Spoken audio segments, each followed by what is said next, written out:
Sveiki, esu gydytojas vaikų nefrologas Karolis Ažukaitis.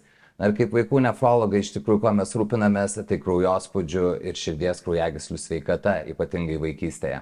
Mes žinome, kad nutukimas ir padidėjusi kūno masė yra vienas iš labai didelių rizikos veiksnių, kad suaugusio amžiuje atsirastų širdies kraujagyslių ligos, tokios kaip insultas, miokardo infarktas, širdies nepakankamumas ar netgi didesnė rizika numirti ankstyvame amžiuje nuo šių ligų.